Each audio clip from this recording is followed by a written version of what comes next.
अभी हम पढ़ रहे थे बच्चों स्त्रीकरण का अर्थ, उसकी परिभाषाएं पढ़ी, उसके क्या क्या आधार हैं उसके विषय में डाला और उसकी हमें आवश्यकता क्यों है, इन बिंदुओं पर हमने अध्ययन किया। अब आता है कि स्त्रीकरण का हमारे जीवन में क्या महत्व है और उसके क्या क्या फंक्शंस हैं, प्रकार है, कार्य है।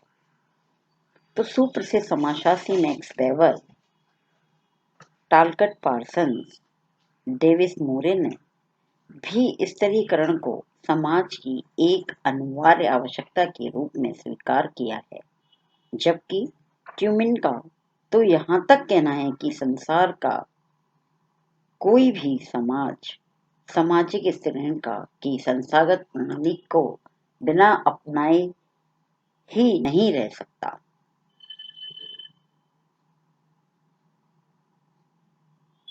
यानी कि जो स्त्रीकरण है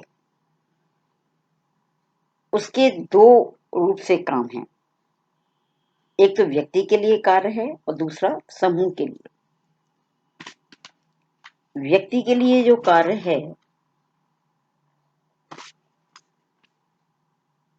वो व्यक्तिगत है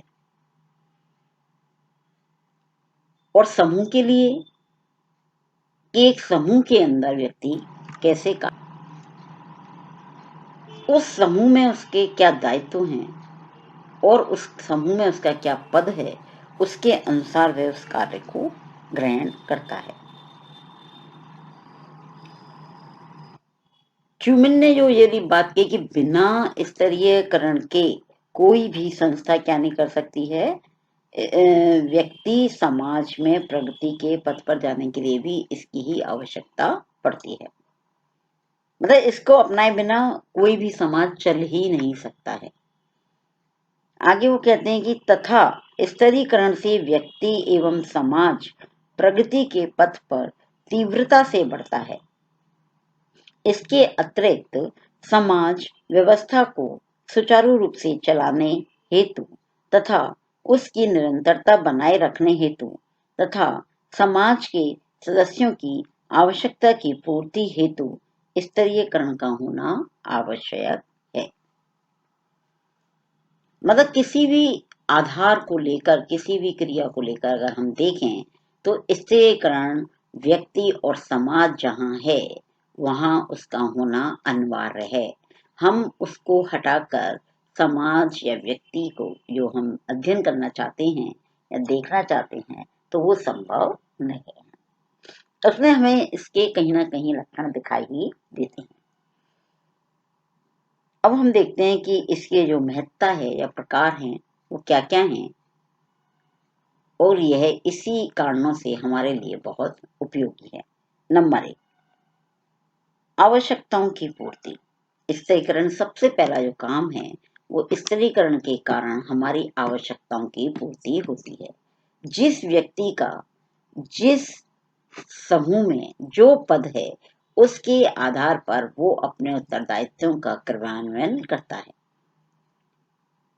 और हर व्यक्ति एक दूसरे से जुड़ा हुआ है और समाज के अंदर हर व्यक्ति एक दूसरे से क्या है, डिपेंड है या आश्रित है और इसी आश्रितता के कारण उसे एक दूसरे व्यक्ति की आवश्यकता पड़ती है और उन आवश्यकताओं की पूर्ति के लिए वह एक समूह में या समाज में या झुंड में रहना पसंद करता है, क्योंकि अकेला व्यक्ति ना तो अपनी सारी आवश्यकताओं की पूर्ति स्वयं कर सकता है और ना ही वह समाज के अंदर या संसार के अंदर अकेला रह सकता है।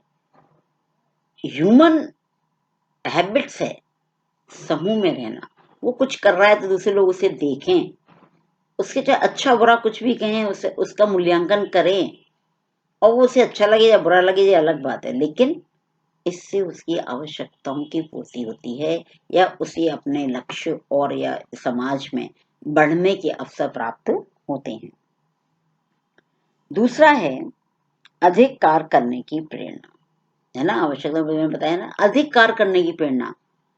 स्तरीयकरण कर होने से समाज में अलग अलग प्रकार के पद विभक्त होने से व्यक्ति के अंदर क्या होती है, अधिक से अधिक कार्य करने की प्रेरणा मिलती है। जैसे एक चपरासी है, अपने क्लर्क को देखता है तो उसे लगता है कि मैं इसके बराबर अपने पास योग्यता हासिल कर लूं तो मैं इस पद पे आ सकता हूँ। और जब उसके पास ऐसा टारगेट ही नहीं होगा तो वो काम करने की उसके अंदर प्रेरणा नहीं आएगी, तो वो ऐसे प्रेरित होता है और उस कार्य को करता है। इस तरह से एक क्लर्क अपने से ऊपर वाले व्यक्ति को देखता है तो उसके अनुसार कार्य करने की प्रेरणा करता है। यही प्रवृत्ति हर व्यक्ति के अंदर होती है जो अपने पद से उच्च पद वाले की तरफ जब देखता है। इस स्तरीकरण में उच्च और निम्न ही मुख्य बिंदु है। उसी के आधार पर वह अपने व्यक्तित्व में, अपने स्तर में परिवर्तन चाहता है तो वो अधिक कार्य करने की कोशिश करता है, जिससे कि वह अपने पद को या अपने स्टेटस को बदलने का साहस कर सके, प्रयास कर सके। तीसरा है शक्ति संतुलन। मतलब व्यक्ति के लिए सबसे बड़ा जो कार्य है स्तरीकरण के कारण शक्ति का क्या है, संतुलन है। हर व्यक्ति एक दूसरे व्यक्ति के नीचे किसी न किसी कारण से दबा होता है। हर व्यक्ति के ऊपर कोई है और ऊपर वाले के ऊपर कोई है, एक चेन बनी हुई है। तो शक्ति का क्या है, संतुलन है। उस शक्ति का प्रयोग वो आवश्यकता से अधिक या गलत रूप में उसका प्रयोग अधिक मात्रा में नहीं कर सकता। नेक्स्ट है सहयोग का महत्व। स्तरीयकरण में क्या रहता है, एक दूसरे के सहयोग का महत्व। प्राचीन समय में जैसे हमारे यहाँ वर्ण व्यवस्था थी, ब्राह्मण, क्षत्रिय, वैश्य और शूद्र, उच्च वर्ग, निम्न वर्ग और मध्यम वर्ग, ये जो सारे समूह हैं वो एक दूसरे का क्या करते हैं, सहयोग करते हैं। क्योंकि हम एक दूसरे पर क्या है, आश्रित हैं और एक के बिना दूसरे का कार्य हो पाना संभव नहीं है। इसलिए स्तरीकरण के कारण एक जो महत्व है हमारे जीवन में, वो सबसे बड़ा ये है कि सहयोग का महत्व है, एक दूसरे को सहयोग करते हैं। नेक्स्ट है मनोवृत्तियों का निर्धारण। किसकी क्या हैं, मनोवृत्तियां हैं, सोच है, इसका निर्धारण भी कौन करता है, स्तरीकरण के कारण होता है। तो स्टेटिफिकेशन के कारण हम ये देखते हैं कि इसकी सोच ऐसी है, कोई बात नहीं, छोड़ दो। इस तरह से हम अपने माइंड को या अपने कार्यों को या अपने व्यवहार को क्या कर लेते हैं, नियंत्रित कर लेते हैं। नेक्स्ट है संघर्षों से रक्षा।